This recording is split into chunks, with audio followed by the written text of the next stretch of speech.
Hello दोस्तों, स्वागत है आपका मेरे यूट्यूब चैनल पर। मैं आपके सामने लेकर आया हूँ गुजरात रिफाइनरी का प्रीवियस ईयर क्वेश्चन, जो कि आपकी आने वाले एग्जाम में बहुत ही हेल्पफुल होगा, यूजफुल होगा। तो वीडियो को लास्ट तक बने रहिएगा। ये आपके लिए बहुत ही इंफॉर्मेटिव वीडियो होने वाली है, ठीक है। हो सकता है इस वीडियो से रिलेटेड कुछ क्वेश्चन आपके आने वाले एग्जाम में देखने को मिल जाए। तो चलिए स्टार्ट करते हैं वीडियो का पहला प्रश्न। आज का पहला प्रश्न है, which media is first taken in line during exchanger take over during startup. यह प्रश्न ये पूछ रहा है कि जब भी स्टार्टअप होता है तो हम जो हमारा एक्सचेंजर है उसमें टेक ओवर करते टाइम कौन सी मीडिया पहली लाइन में लेते हैं, ठीक है। तो ऑप्शन ए है हॉट मीडिया, ऑप्शन बी है कोल्ड मीडिया, ऑप्शन सी है बोथ साइमल्टेनियसली, और ऑप्शन डी है hot media and close bypass. दोस्तों इसका करेक्ट आंसर हो जाएगा ऑप्शन नंबर बी, ठीक है। ऑप्शन नंबर बी होगा इसका करेक्ट आंसर, कोल्ड मीडिया। क्यों होगा समझते हैं। जैसे मान लीजिए कोई एक्सचेंजर है, ठीक है। ये कोई एक्सचेंजर है, एक्सचेंजर में यहाँ से इसका सेल का इनलेट है, आउटलेट है, और हमारे यहाँ पे, ठीक है, यहाँ पे हमारा ट्यूब है। ये सारी ट्यूब्स लगी हैं।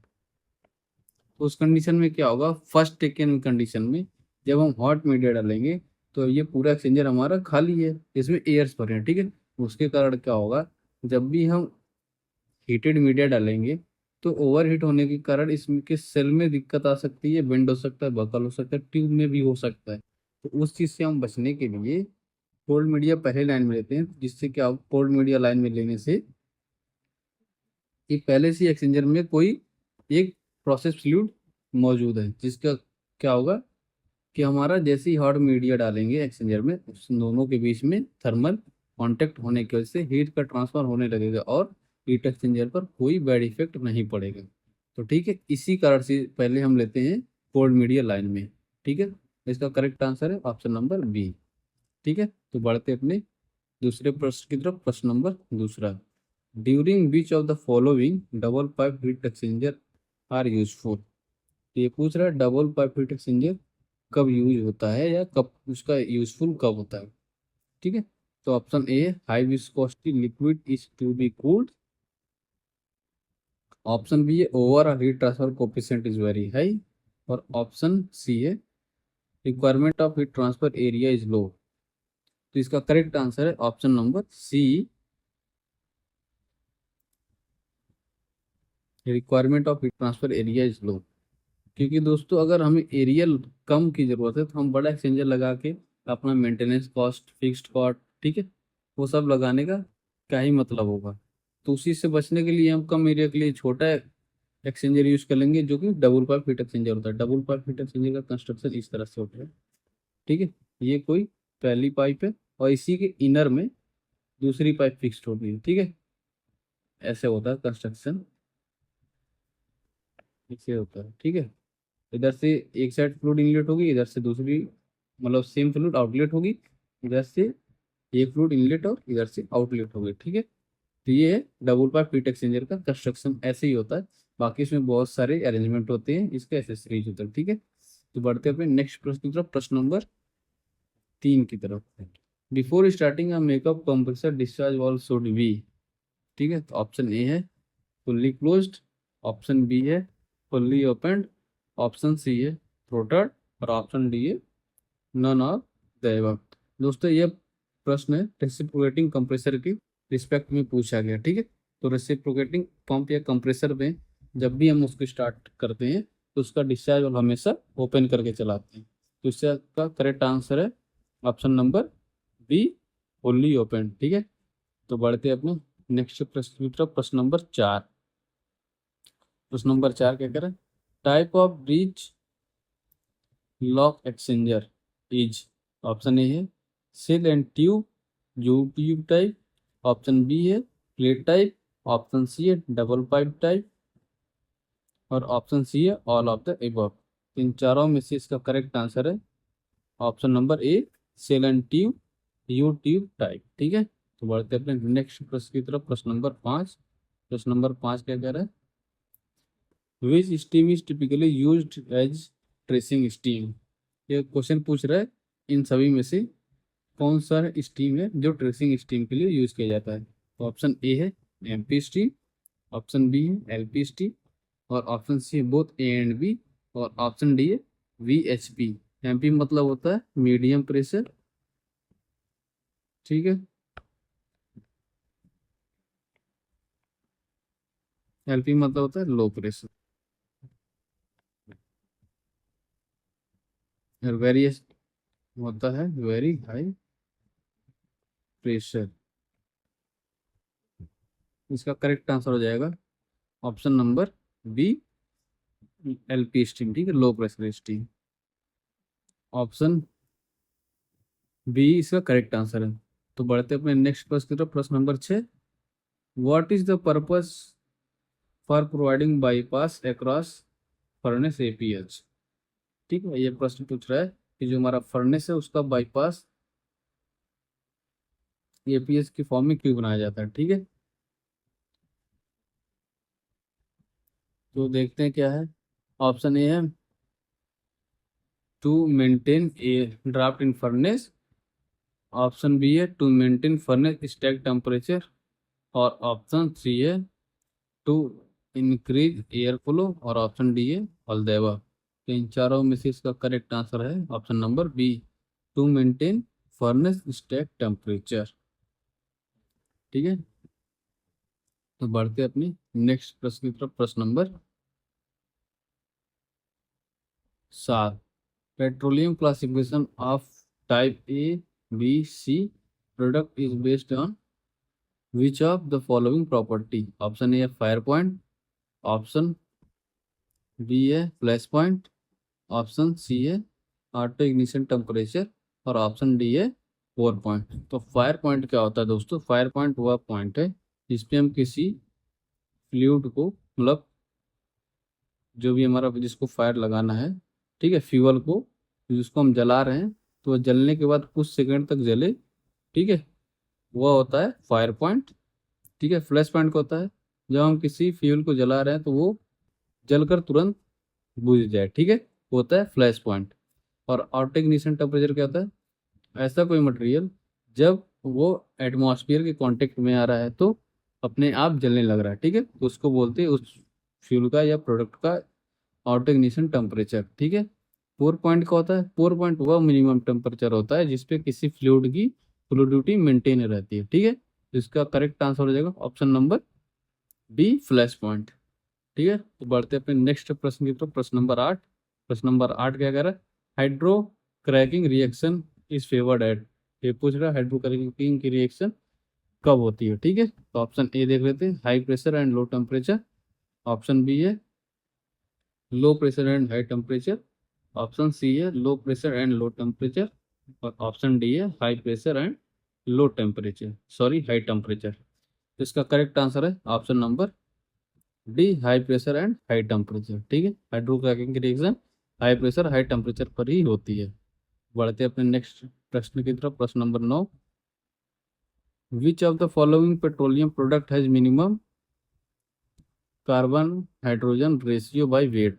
तो ऑप्शन ए है gasoline, option B kerosene, option C furnace oil, और option D high speed diesel.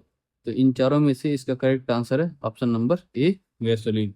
दोस्तों अगर आपको इन क्वेश्चंस का आंसर पहले से पता है तो कमेंट बॉक्स में क्वेश्चन नंबर के साथ आंसर दे सकते हैं, ठीक है। तो बढ़ते हैं अपने नेक्स्ट प्रश्न की तरफ, प्रश्न नंबर 10। प्रश्न नंबर 10 क्या कह रहा है? Before starting reciprocating pump discharge valve should be. इसका क्वेश्चन, इसका आंसर दोस्तों ऊपर भी दिया गया है, ठीक है, लेकिन ये प्रश्न पूछ रहा है, बता देता हूँ कि रेसिप्रोकेटिंग पंप स्टार्ट करने से पहले उसका डिस्चार्ज वाल्व की कंडीशन क्या होती है, ठीक है। तो देख लेते हैं। ऑप्शन ए है फुल्ली क्लोज्ड, ऑप्शन बी है फुल्ली ओपन, ऑप्शन सी है थ्रोटल, और ऑप्शन डी है नॉन ऑफ दिस। समझ लेते हैं क्या कह रहा है कि जब हम रेसिप्रोकेटिंग पंप को स्टार्ट करने जाते हैं तो उसके डिस्चार्ज लाइन में उसका आइसोलेशन वाल्व होगा, ठीक है, आइसोलेशन वाल्व होगा जो मान लीजिए क्लोज कंडीशन में है। नॉर्मली इसको ओपन करके ही चलाया जाता है, ठीक है। अगर क्लोज कंडीशन में है और हम पंप को स्टार्ट कर दिए तो उसमें क्या होगा, पंप हर स्ट्रोक में सक्शन लेगा और इसमें क्या है, लिक्विड इंटर करेगा, ठीक है। और जैसे ही स्ट्रोक में अपने मतलब लिक्विड को डिस्चार्ज करेगा, डिलीवर करेगा, तो सेम क्वांटिटी का प्रेशर हमारा इस डिस्चार्ज लाइन में हर स्ट्रोक में ऐड होता जाएगा, ठीक है। ऐड होते जाएगा, जिससे क्या होगा कि इस लाइन का ना एक एक्सिस प्रेशर आएगा, इस लाइन में इतना प्रेशर आ जाएगा कि ये लाइन रैप्चर हो जाए। और ये कब तक सस्टेन करेगा, जब तक इस लाइन का डिजाइन प्रेशर होता है हर लाइन का, वो कितना प्रेशर सस्टेन कर सकती है, ठीक है। तो अगर उससे एक्सिस प्रेशर और बिल्डअप होता है तो इस लाइन को रैप्चर कर देगा, पंप को भी डैमेज कर सकता है, ठीक है। तो इसी चीज से बचने के लिए हम डिस्चार्ज वाल्व को ओपन करके चलाते हैं, ठीक है। एक और कंडीशन आती है, अगर डिस्चार्ज लाइन में हम एक रिलीफ वॉल्व दे दें, ठीक है, रिलीफ वॉल्व दे दें या पीएसवी दे देते हैं, ठीक है, पीआरवी या पीएसवी बोल सकते हैं, ये दे दें तो एक्सिस प्रेशर जितना आएगा उस पे जो हमारा पीएसवी पीआरवी इसका एक सेट प्रेशर होता है, ठीक है। उतना प्रेशर आने पर ये अपने आप को अब पॉप अप करके प्रेशर को नॉर्मल करके अपने इनिशियल पोजीशन पर आ जाएंगे और हमारा जो पंप और लाइन दोनों है वो रैप्चर या डैमेज होने से बच जाएंगे, ठीक है। तो सबसे बेटर आइडिया होता है कि हमें डिस्चार्ज वाल्व ओपन करके ही चला ले। तो इसका करेक्ट आंसर है option number B, fully open, ठीक है। बढ़ते अपने नेक्स्ट प्रश्न की, तो प्रश्न नंबर 11, ठीक है। प्रश्न नंबर 11 क्या कह रहा है, which chemicals are added to maintain steam quality. ये प्रश्न पूछ रहा है स्टीम की क्वालिटी मेंटेन करने के लिए किन किन केमिकल्स का यूज किया जाता है, ठीक है। तो ऑप्शन ए है हाइड्रोजन, ऑप्शन बी है फॉस्फेट, और ऑप्शन सी मॉर्फोलिन, और ऑप्शन डी है ऑल द एबव। इन चारों में से, इन तीनों केमिकल में से इन तीनों केमिकल का यूज किया जाता है, इसलिए इसका करेक्ट आंसर है all of the above, answer D, ठीक है। हाइड्रोजन को N2H4 या 2 ऐसे डिनोट कर सकते हैं, ठीक है। और फॉस्फेट को बोलते हैं try sodium phosphate, try sodium phosphate, ठीक है। तो इसका करेक्ट आंसर होगा ऑप्शन नंबर डी। तो बढ़ते हैं अपने नेक्स्ट प्रश्न की तरफ, प्रश्न नंबर 12। प्रश्न नंबर 12 क्या कह रहा है, hydrocarbon cell be drain only to. ये प्रश्न कह रहा है कि हाइड्रोकार्बन को किसमें और केवल उसी चीज में हम ड्रेन कर सकते हैं। तो ऑप्शन ए है CVD, ऑप्शन बी है OWS, ऑप्शन सी है बोथ ए एंड बी, और ऑप्शन डी है टैंक। ऑप्शन ए है CVD, CVD का मतलब होता है क्लोज ब्लो डाउन, ठीक है, क्लोज ब्लो डाउन। ये है कि एक क्लोज होता है, क्लोज कंडीशन में होता है, जिसमें हम इजीली हाइड्रोकार्बन को ड्रेन कर सकते हैं। जिससे क्या होगा, ये अगर एटमॉस्फेयर में आएगा तो ऐसा हो सकता है हाइड्रोकार्बन अपने आर्टिफिशियल टेम्परेचर पर हो, जिससे हमारा फायर लगने का चांस बन जाता है, ठीक है। इसीलिए हम हाइड्रोकार्बन्स को CVD में ही ड्रेन करते हैं, ठीक है। OWS में हम नॉर्मली ऐसे फ्लूइड्स को ड्रेन में करते हैं जिससे हमारा फायर लगने का चांसेस कम होता है, ठीक है। OWS का मतलब होता है oily water sewer, sewer means नाला या ओपन चैनल, ठीक है। इसलिए हम इसमें हाइड्रोकार्बन्स को नहीं डाल सकते हैं। तो इसका करेक्ट आंसर हो जाएगा ऑप्शन नंबर ए, CVD, ठीक है। तो बढ़ते हैं अपने नेक्स्ट प्रश्न की तरफ, प्रश्न number 13। Priming is required to, priming की आवश्यकता क्यों है। ऑप्शन ए है prevent ingression of air pockets, option B है submerge the impeller in the liquid completely, और ऑप्शन सी है बोथ ए एंड बी, और ऑप्शन डी है नन ऑफ द एबव। तो दोस्तों समझते हैं क्या क्या है कि जब हम सेंट्रीफ्यूगल पंप को स्टार्ट करने जाते हैं उस कंडीशन में क्या होता है कि पंप में एयर पॉकेट्स भरे होते हैं, ठीक है। उस कंडीशन में क्या होगा कि जब हम अगर पंप को चला देंगे बिना प्राइमिंग किए हुए तो एयर पॉकेट्स उसमें कैविटेशन क्रिएट करेगा, ठीक है, जिसके कारण हमारा इम्पेलर डैमेज होगा, नॉइज होगा, और हमारा पंप को बंद करना पड़ जाएगा, ठीक है। उस कंडीशन से बचने के लिए हम इस प्रोसेस लिक्विड से ही इस सक्शन लाइन को और पंप की केसिंग को और डिस्चार्ज लाइन तक, डिस्चार्ज वाल्व तक हम इस मटेरियल को भरते हैं, ठीक है, सक्शन वाल्व को क्रैक ओपन करके। इससे कारण क्या होगा, जो भी हमारे अंदर लाइन, सक्शन लाइन में, केसिंग में और डिस्चार्ज लाइन में जो भी एयर पॉकेट्स होंगे उनको हम विंड से ट्रेन कर लेते हैं, ठीक है।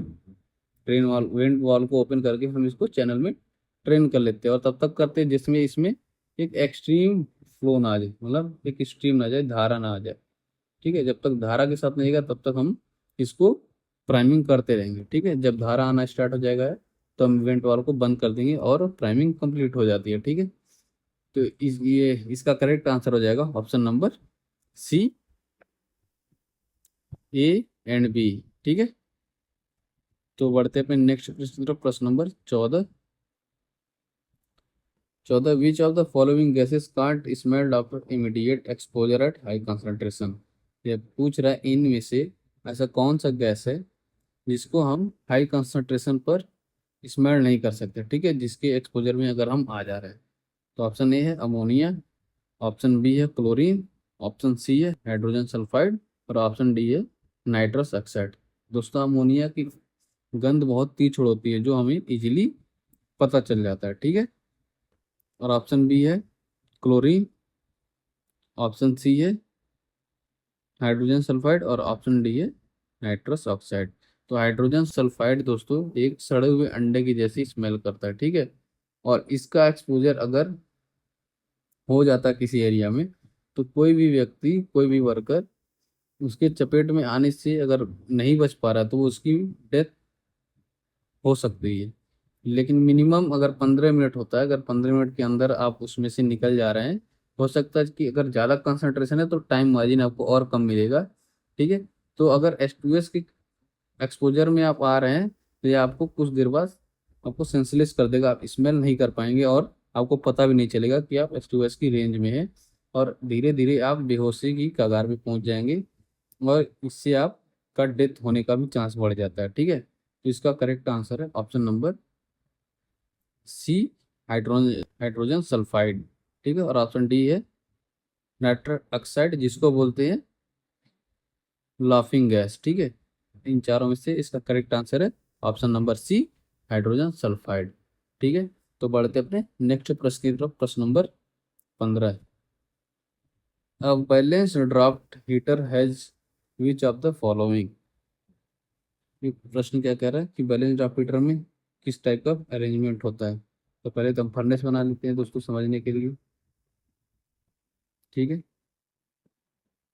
यहाँ पे डैम्पर बना ले रहे हैं दोस्तों। पहले पूछे आईडी फैन, आईडी फैन क्या होता है, डैम्पर के अप स्ट्रीम से सक्शन लेता है और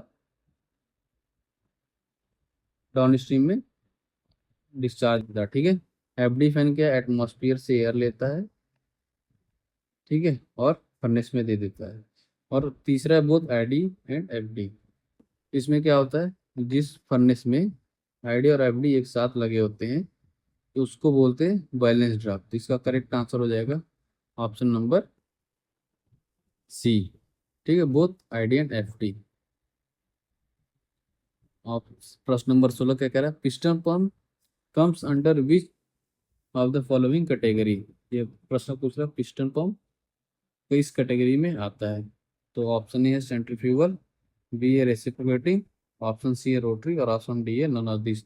तो इसका क्वेश्चन क्लासिफिकेशन ऑफ पंप्स में इजीली से पता चल जाता है, ठीक है। क्लासिफिकेशन ऑफ पंप समझ लेते हैं, छोटा सा है। एक होता है पॉजिटिव डिस्प्लेसमेंट, एक होता है सेंट्रीफ्यूगल, ठीक है। इसमें क्या होता है, एक रेसिप्रोकेटिंग पंप होता है और एक होता है रोटरी पंप, ठीक है। तो रेसिप्रोकेटिंग पंप में ही एक होता है पिस्टन, एक होता है प्लंजर और एक होता है डायफ्राम। तो इस क्लासिफिकेशन से हम इजीली से जान पाएंगे दोस्तों कि पिस्टन पंप किसकी कैटेगरी में आता है, ठीक है। तो इसका करेक्ट आंसर हो जाएगा ऑप्शन नंबर बी, ठीक है, रेसिप्रोकेटिंग पंप के अंडर आता है। तो बढ़ते अपने नेक्स्ट प्रश्न की तरफ, प्रश्न नंबर 17। 17 क्या कह रहा है, motor fan is provided for which purpose. Option A है cooling for motor winding, option B है कूलिंग फॉर पंप, और ऑप्शन सी है फ्रेश एयर सर्कुलेशन, और ऑप्शन डी है ऑल द अबव। दोस्तों किसी भी मोटर पे, जैसे ब्लोअर का हो, पंप का हो, ठीक है, कंप्रेसर का हो, टरबाइन का हो, इन सब पे एक मोटर लगा होता है जिसके ऊपर एक छोटा सा फैन लगा होता है। ठीक है, तो फैन क्या होता है, वो मोटर को, मोटर की वाइंडिंग को कूल करने के लिए होता है। ठीक है, तो इसका करेक्ट आंसर है ऑप्शन नंबर ए। बढ़ते अपने नेक्स्ट प्रश्न की तरफ। प्रश्न number 18। In case of leak you should run in which direction. ये प्रश्न पूछ रहा है कि अगर गैस कहीं लीक हो जा रही है, ऐसी कोई गैस, ठीक है, या किसी भी तरह का लीक हो रहा है, तो आप किस डायरेक्शन में भागेंगे। ठीक है, तो ऑप्शन ए है टुवार्ड्स लीक। ऑप्शन ए मतलब टुवार्ड्स लीक मतलब यहाँ कहीं लीक हो रहा है तो आप इसी की तरफ भाग रहे हैं। ठीक है, option be away from leak in same direction, आप इससे दूर भाग रहे हैं इधर की सेम डायरेक्शन की तरफ। ठीक है, अगर हवा का डायरेक्शन इधर से है तो आप इसके सेम डायरेक्शन में ही भाग रहे हैं, जो कि बहुत ही हार्मफुल होता है क्योंकि गैस का कंसंट्रेशन धीरे धीरे आगे बढ़ते जाता है।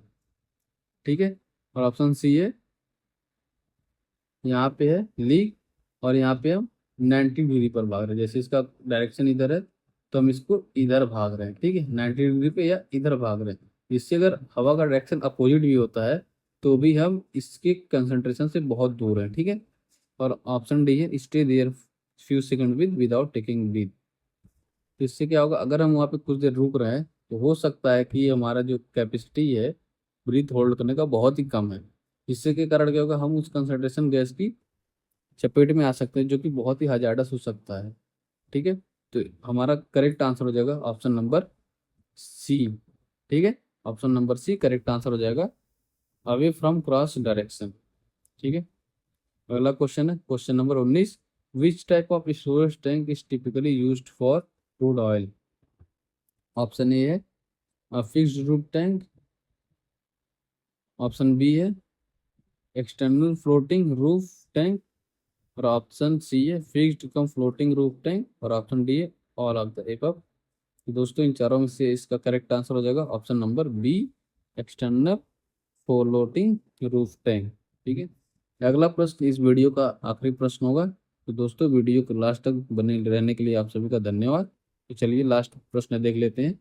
प्रश्न नंबर 20 क्या कहता है, what is the function of jet mixer in product storage tank. Option A है to blend to or more components properly। और ऑप्शन बी है to ensure stratification of components inside the tank। और option C है to empty out product properly from tank।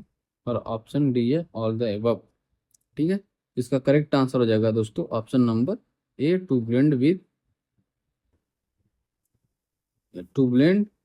To more are more components properly. तो mixture से ही पता चला कि यहाँ पे ब्लेंडिंग का काम चल रहा है या मिक्सर का काम चल रहा है। ठीक है, इसका करेक्ट आंसर हो जाएगा दोस्तों ऑप्शन नंबर ए। ठीक है दोस्तों, मैं आपके सामने ऐसी इंफॉर्मेटिव वीडियो लाता रहूँगा। अगर आप चैनल पर नए हैं तो चैनल को सब्सक्राइब करिए, वीडियो को लाइक शेयर और कमेंट जरूर करिए। Thank you very much.